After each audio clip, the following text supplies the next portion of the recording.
Assalamualaikum warahmatullahi wabarakatuh. Selamat siang pada pembicara Dr. Rosis, Dr. Mekah, dan Dr. Lola sebagai moderator dan teman-teman sejawat dari Papdi Banten sekalian.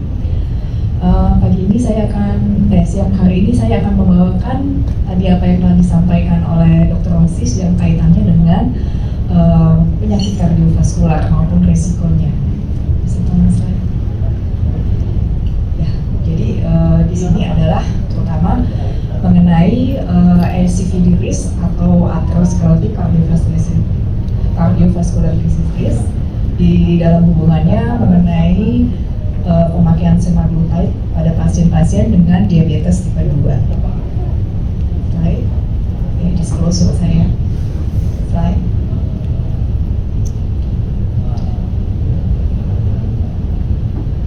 Ya, untuk outline-nya ini adalah saya akan membahas mengenai diabetes dan penyakit kardiovaskular. Seperti kita ketahui, yaitu bahwa sebagian besar dari pasien-pasien diabetes merupakan mempunyai risiko tinggi untuk terjadinya penyakit atau kejadian kardiovaskular. Di sini juga dapat dilihat bahwa tiap 8 detik terjadi kematian akibat diabetes dan komplikasinya, dan yang paling banyak itu berkaitan dengan penyakit kardiovaskular seperti stroke maupun serangan jantung atau infark miokard akut. Nah, faktor-faktor apa saja? Ini kita ketahui semua ya, bahwa pada timbulnya risiko penyakit kardiovaskular pada pasien-pasien diabetes itu dipengaruhi oleh multifaktorial. Di sini dapat dilihat berbagai organ di dalam tubuh itu pada pasien diabetes itu sangat berpengaruh untuk terjadinya plak aterosklerosis pada pembuluh darah, sehingga akan menimbulkan komplikasi kardiovaskular. Bisa kita lihat di sini untuk organ pankreas, timbulnya hiperinsulinemi, pembuluh darah adanya hipertensi juga berkaitan dengan timbulnya penyakit kardiovaskular, juga adanya organ liver itu untuk penurunan dari lipolisis maupun adanya peningkatan lemak-lemak darah, atau juga faktor inflamasi. Di sini dapat dilihat adanya peningkatan CRP maupun TNF alpha dan juga fibrinogen, yang semuanya merupakan faktor-faktor inflamasi yang mempengaruhi pembuluh darah sehingga akan untuk terjadinya aterosklerosis plak dan terjadinya trombosis. Nah, apa kaitannya dengan obesitas? Tadi sudah dijelaskan dengan cukup jelas oleh Dr. Rosis. Jadi kalau obesitas itu dapat kita lihat dapat timbul antara lain adalah berkaitan dengan peningkatan tekanan darah, peningkatan gula darah, resistensi insulin, lipid, dan juga faktor inflamasi, di mana semuanya itu akan berakibat pada progresivitas dari aterosklerosis, sehingga akan menyebabkan pada ujungnya adalah peningkatan dari MACE atau komplikasi kardiovaskular yang timbul pada pasien-pasien diabetes, misalnya infark miokard, stroke, PAD, ya, dan juga kematian akibat kardiovaskular. Semuanya itu melalui perubahan ya, dari disfungsi endotel di pembuluh darah, pembentukan sel-sel busa, peningkatan proliferasi sel-sel host di pembuluh darah, sehingga akan menimbulkan seperti ini. Nah, jadi inilah yang disebut dengan ASCVD. Jadi adanya proses aterosklerosis, yaitu akumulasi dari berbagai zat, yaitu antara lain kolesterol pada dinding pembuluh darah, ya, yang akan bertumpuk makin lama makin banyak, ya, dan akan menyebabkan stenosis atau penyumbatan kalau istilah awamnya dari pembuluh darah itu sendiri, sehingga akan menghalangi aliran dari pembuluh darah. Kalau misalnya di jantung itu akan menyebabkan penyakit jantung koroner. Nah, sebenarnya sindrom koroner ini saat ini ada istilahnya, dulu mungkin adalah CAD ya, coronary artery disease, tapi kalau sekarang itu ada dua spektrum, karena spektrum penyakit arteri koroner ini ada yang kronik maupun yang akut. Jadi ada yang chronic coronary syndrome kita sebut, ya. Dan juga kalau misalnya settingnya adalah akut coronary syndrome. Jadi biasanya kalau pasiennya itu sudah memiliki aterosklerosis atau well documented, jadi misalnya berdasarkan pemeriksaan imaging, misalnya telah dilakukan CT scan dan ditemukan ada plak, tapi belum pernah mengalami event. Jadi misalnya belum pernah ada keluhan yang signifikan atau belum ada pernah kena serangan. Jadi bisa disebut chronic coronary syndrome. Nah, pada saat beliau atau pasien itu telah mengalami yang namanya serangan atau akut coronary syndrome, maka spektrumnya akan berubah menjadi akut coronary syndrome. Jadi itu biasanya ACS adalah unstable angina pectoris, non-STEMI dan STEMI. Nah, ini adalah faktor-faktor risiko yang sudah established ya. Kita tahu untuk penyakit kardiovaskular yaitu diabetes, obesitas, hipertensi, hiperkolesterol, merokok, penyakit ginjal kronik, dan juga yang non-modifiable adalah bila adanya usia dan genetik atau keturunan.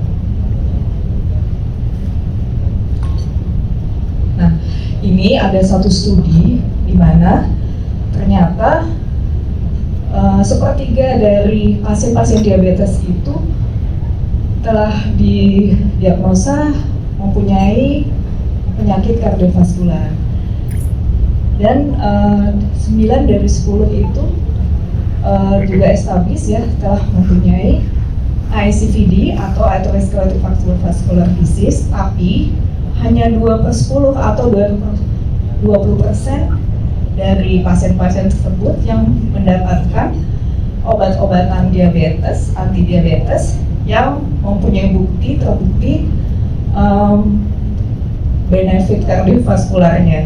Jadi mungkin pasien-pasien diabetes tersebut mendapatkan obat-obat, tapi obat-obat tersebut mungkin belum cukup atau masih under treatment dalam rangka mencegah komplikasi kardiovaskular. Nah, ini untuk sebagai gambaran medical cost. Jadi kalau misalnya di BPJS itu kita sebagai penyakit dari subbagian jantung itu hampir selalu disalahkan untuk medical cost ya, dokter Muli. Jadi kalau untuk pasien-pasien dengan penyakit jantung koroner yang harus memasang stent atau untuk bypass itu dengan biaya yang sangat tinggi ya, itu biasanya juga sebagian besar mereka adalah pasien-pasien dengan diabetes mellitus. Dan di sini dapat dilihat bahwa pasien-pasien tersebut yang telah mengalami komplikasi itu biayanya jauh lebih tinggi bila sudah mengalami komplikasi dibandingkan bila tidak.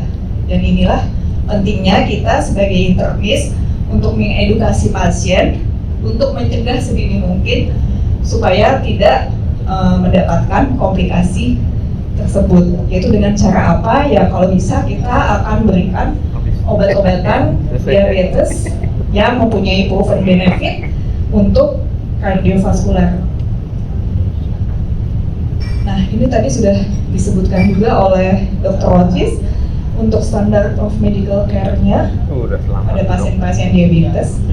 Sekarang kita juga harus melihat bahwa pasien-pasien tersebut adalah high risk atau telah mempunyai documented, sudah terbukti mempunyai atherosclerotic disease. Nah, di sini dapat dilihat indikasinya ya untuk pasien-pasien high risk tersebut. Salah satunya adalah GLP-1 antagonis maupun atau SGLT2. Nah, dan kalau misalnya HbA1c-nya masih di atas target, itu harus ditambahkan lagi. Jadi di sini standar medical care untuk diabetes sudah mencantumkan specific guideline untuk pasien-pasien yang mempunyai high risk kardiovaskular. Ya, di sini dapat dilihat untuk pasien-pasien tersebut. Jadi kalau sampai kita temukan pada pasien itu pernah mengalami stroke, pernah mengalami serangan jantung, punya angina, punya PAD, itu berarti dia sudah dokumented. Dan kalau misalnya dia high risk dengan usia 55 tahun ke atas, ada berbagai faktor risiko kardiovaskular yang dipunyai, maka kita akan masukkan dia ke high risk. Dan dia bisa merupakan salah satu indikasi kita berikan obat-obat antidiabetes yang memiliki proven benefit untuk cardiovascular risk. Ya, bisa GLP-1 atau SGLT2. Nah, ini adalah dua obat yang merupakan anti diabetes, tapi juga mempunyai bukti yang cukup kuat, yang benefit, yang menguntungkan bagi timbulnya penyakit komplikasi kardiovaskular. Jadi pada GLP-1 reseptor agonis ini, terutama dua-duanya sebenarnya mempunyai efek yang menguntungkan pada sistem kardiovaskular. Nah, kalau untuk yang GLP-1 memang disebutkan bahwa dia lebih menurunkan faktor-faktor inflamasi yang berkaitan dengan pembentukan plak di pembuluh darah, ya, terutama pembuluh darah koroner di jantung, juga pembuluh darah sistem kardiovaskular, sehingga dia mengurangi faktor risiko terjadinya penumpukan plak atau trombosit, juga penurunan agregasi trombosit. Sedangkan untuk SGLT itu dia lebih ke arah tonus simpatis, peningkatan fungsi endotel, vasodilatasi, meningkatkan aktivitas, dan untuk miokardnya, untuk sel-sel miokardnya dia berguna untuk mengurangi hipertrofi, mengurangi preload dan overload, sehingga SGLT2 ini sudah menjadi standar untuk pengobatan gagal jantung. Jadi kalau misalnya ada pasien diabetes dan sudah diketahui juga bahwa beliau menderita gagal jantung, pilihan kita memang ini, yang SGLT2. Gitu. Tapi kalau belum ada gejala klinis atau mungkin terbukti untuk gagal jantung, kita bisa memilih satunya lagi. Jadi memang udah well documented bahwa SGLT2 itu adalah pilihan untuk pasien-pasien yang telah mengalami heart failure. Heart failure ada bermacam-macam ya. Ada yang preserved ejection fraction, ada yang reduced ejection fraction. Jadi ini juga himbauan untuk sejawat-sejawat internis untuk jangan lupa konsul ke kardiologi atau untuk evaluasi jantungnya paling tidak setahun sekali untuk melihat komplikasi kardiovaskular pada pasien-pasien diabetes. Nah, untuk antisklerotic effect ini untuk GLP-1 ini punya direct maupun indirect, dan tadi sudah disampaikan juga bahwa untuk direct efeknya secara molekuler dia sangat memperbaiki fungsi endotel, meningkatkan nitric oxide, sehingga dia menyebabkan vasodilatasi dari pembuluh darah dan juga menurunkan proliferasi dari smooth muscle, menurunkan inflamasi dan menurunkan akumulasi lipid, sehingga secara tidak langsung efek-efek itu tadi akan menurunkan tekanan darah, menurunkan berat badan, juga A1C. Nah, ini kabar yang cukup menggembirakan dari semaglutide ini adalah terutama bagi kita penyakit kardiolog, yaitu bahwa semaglutide ini kemungkinan punya potensial untuk dapat menahan adanya progresivitas dari plak aterosklerosis. Jadi walaupun ini hanya saat ini baru animal study yang proven dan lagi ada ongoing study untuk yang klinisnya, jadi untuk kalau misalnya nanti dalam beberapa tahun ke depan ini akan terbukti, maka mungkin nanti sudah dapat kita indikasikan pada pasien-pasien yang telah mempunyai plak aterosklerosis atau misalnya sudah diketahui mempunyai penyakit jantung koroner, sudah dilakukan pasang stent dan sebagainya. Jadi sebagai secondary prevention dapat kita berikan semaglutide ini untuk dapat menahan plak aterosklerosis yang sudah ada. Ya, di sini bisa dilihat ternyata GLP-1 ini, semaglutide ini mempunyai anti-aterosklerotic effect. Jadi plak yang terbentuk itu bisa ditahan progresivitasnya. Ini ada salah satu penelitian lagi di mana untuk GLP-1 ini dapat menurunkan faktor-faktor inflamasi. Yes. Di sini ada beberapa studi dari Sustain, Pioneer dan 1, 2, dan 5 dengan semaglutide. Ternyata dengan indikator HSCRP dia menurunkan cukup signifikan semuanya. Dan untuk ini tadi juga sudah dijelaskan bahwa semaglutide ini untuk berbagai dosis dibandingkan dengan placebo, dia juga outcome-nya sangat baik ya dalam menurunkan kardiovaskular, non-fatal myocarditis maupun non-fatal stroke. Ini juga pada pada penelitian ini selama 2 tahun di sini dapat menurunkan MACE sampai 26%. Nah, di sini ada konsensus statement yang terbaru 2023 di mana kalau pada pasien-pasien diabetes itu kita harus algoritmanya adalah terutama complication centric. Jadi kita benar-benar harus berdasarkan pada kemungkinan komplikasi apa yang terjadi yang dapat kita cegah. Ya, jadi di sini kita bisa lihat pada pasien-pasien yang ICVD atau high risk untuk ICVD, yaitu pasien-pasien heart failure, stroke atau TIA, dan jika ini ada pilihannya. Ya, untuk pada pasien dengan stroke atau TIA kita pilihannya ini GLP-1. Kalau pada pasien-pasien heart failure kita pilihannya memang SGLT2 inhibitor. Nah, di sini dapat kita lihat, jadi di sini sudah established ada konsensus obat yang dapat digunakan secara individualized tergantung pada pasiennya, di mana kita dapat berikan pada pasien yang memang high risk atau sudah documented dia ada penyakit kardiovaskular atau memang ada gagal jantung. Nah, jadi kalau kita lihat kedua macam obat ini antara GLP-1 receptor antagonis dan SGLT2 inhibitors, dua-duanya sama-sama menguntungkan untuk penyakit kardiovaskular.